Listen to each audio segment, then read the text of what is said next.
Now, I got a call a year and a half ago from a fellow, I never heard of him, in Denver. His name was Craig Ponzio. Craig called me up, and never heard of him, and he said, I've got a business, it's your kind of business, and I want to sell it.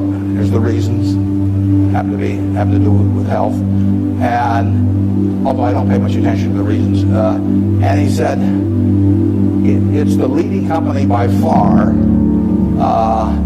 in the custom picture frame business. And he said, let me tell you why it has what I call durable competitive advantage. That's what I call durable competitive advantage. He said, let me tell you why it has it.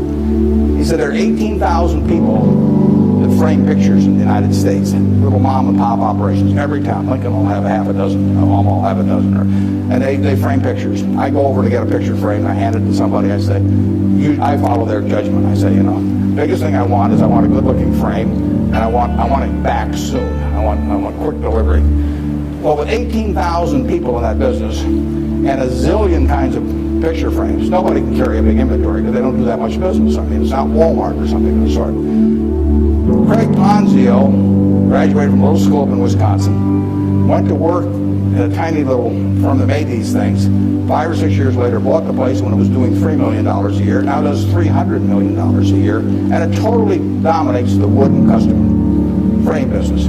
Why does it dominate it? It dominates it because it calls on these 18,000 people. It has a sales force calling on them 6 or 8 times a year, and it has 22 plants around the country that can get the frame that the custom framer orders 85% of the time. If they order it by 5 o'clock today, they'll have it by 3 o'clock tomorrow afternoon. Now think of that coverage. That's what the customer wants. They don't care whether they pay $83 or $88 to get the thing framed.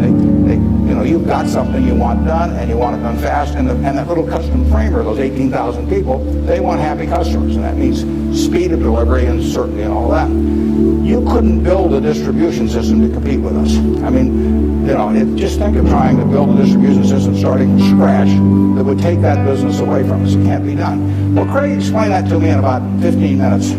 I'd never thought about the custom frame business, but I'd framed pictures or had people frame them for me, and I understood the power of that. That was a Monday. I said, I think we can make a deal. So he came on Wednesday. He came at 9 o'clock and he left at 10 o'clock. We've had a deal. I've never seen him since. He got the money promptly thereafter. He wasn't going to come to the annual meeting last year, but his wife was sick. He'll probably come this year. He's a good guy. And no one can knock us off in that business. Every time I buy a business, I say to myself, if I had $1 billion and I wanted to go in and compete with these guys, could I knock them off? If you gave me $1 billion and you told me to dislodge Snickers as the #1 candy bar in the country, I don't know how to do it. If you tell me I got $1 billion and I got to make it, or $5 billion, and I got to make it so that Wrigley's, Spearmint, Double Mint, Juicy Fruit, all of those get knocked off the top-selling gum list, I can't do it. Now, if you give me $1 billion and tell me to knock off all the ladies' apparel shops in Lincoln, I'll make mincemeat of them very fast. I mean, I have a very good business myself, but I can destroy that. And the real test is, can some idiot with a lot of money destroy the business you've got if he decides to compete with you? And we try to buy businesses where no matter who comes along, they've got this durable competitive advantage. Those are the 3 words that count. And you can make that. You may be able to make that decision about companies that I can't make that decision about. They have to be pretty simple for me. But we buy things that, we have Fruit of the Loom underwear. Are people going to quit wearing underwear? Well, who knows?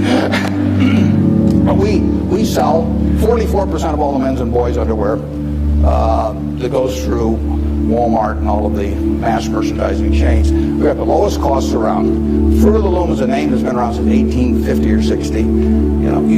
If you can buy 3 pairs of shorts from us, or 6 pairs or whatever it is, for $5.50 and nobody's going to sell them cheaper, why are you going to buy anything else? So we'll own that unless we mess it up some way. You're assessing where you are spiritually. And in order to maintain a sense of growing yourself forward, it requires also being in a place of knowing that after you've done all that you can, there's a wonderful song by Donnie McClurkin. It says, you just stand. There comes a time in everybody's life when you've actually done all that you can do and you really want something so badly, but it still isn't coming forward for you in a way that you feel that it should. I know that what is for you will come to you. I know that for sure. And I know that many times when it appears that something is happening to you, it is always, always happening for you, to strengthen you.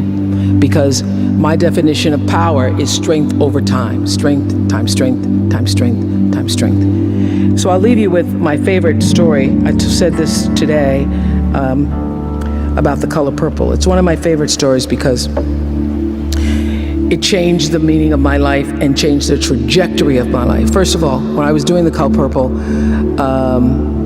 I'd just come to Chicago and started a show called AM Chicago. And I'd ask my bosses for the time off, and I needed 2 months to do the color purple. And they said to me, you don't have 2 months, your contract says you only get 2 weeks a year. So in order for us to give you the time off, you're gonna have to give up your remaining time on your contract to do the color purple. I wanted to do it so badly that I said, all right, I'll give up the next 5 years of my contract in order to do it. What happened was after the color purple, after I filmed the color purple, and the Oprah show was so successful, becoming so successful, it was actually still called AM Chicago.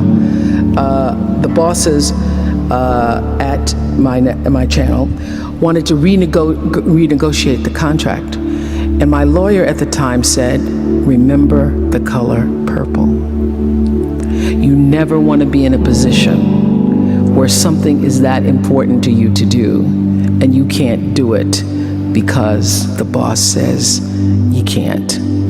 You want to be able to own yourself and make your own decisions about what's important to you to do, and that was something that's really important to you.